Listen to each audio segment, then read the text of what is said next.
కాకినాడలో మే నెల 10న జరిగిన హత్య కేసును పోలీసులు ఛేదించారు. ఇంట్లో నగదు, సెల్ ఫోన్లు దొంగిలించాడని ఓ యువకుడిని దారుణంగా హత్య చేసి ఆధారాలు దొరకకుండా మృతదేహాన్ని చెట్టు కింద పడేసిన 3 నిందితులను కాకినాడ 3 టౌన్ పోలీసులు అరెస్ట్ చేశారు. నిందితుల నుంచి బైక్, మసాలా దంచే కర్ర, ప్లాస్టిక్ గొట్టాన్ని స్వాధీనం చేసుకున్నారు. రేచర్లపేటకు చెందిన ప్రభుతేజ వద్ద సతీష్ అనే యువకుడు పనిచేస్తున్నాడు. 2 నెలల క్రితం సతీష్ అనుమానాస్పద స్థితిలో మృతి చెందాడు.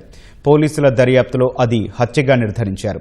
30,000 నగదు, 3 సెల్ ఫోన్లను సతీష్ దొంగిలించాడు. చోరీ చేసిన సొమ్ము ఇవ్వలేదని ప్రభుతేజ, అతని తల్లి నాని, మరో మహిళ అంజలి ముగ్గురు కలిసి సతీష్ను కొట్టి చంపినట్లు కాకినాడ ఏఎస్పీ కిషోర్ కుమార్ తెలిపారు. సీసీటీవీ సాంకేతికత ఆధారంగా ముగ్గురిని అరెస్టు చేసినట్లు పేర్కొన్నారు.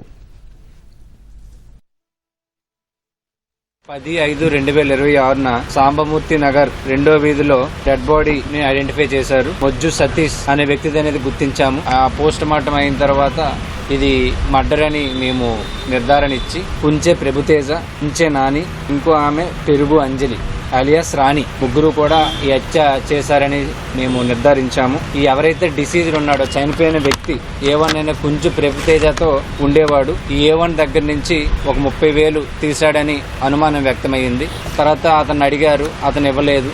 అది కోపం పెంచుకొని వీళ్ళు ముగ్గురు కూడా ఏదైతే మసాలా దంచే కర్ర ఉంటుందో అదో దాంతో, అదేవిధంగా ప్లాస్టిక్ గొట్టం, వీటితో అతని మీద దాడి చేసి ఆ తర్వాత ఫైనల్గా అతన్ని గొంతు నిలిమి హత్య చేయడం జరిగింది.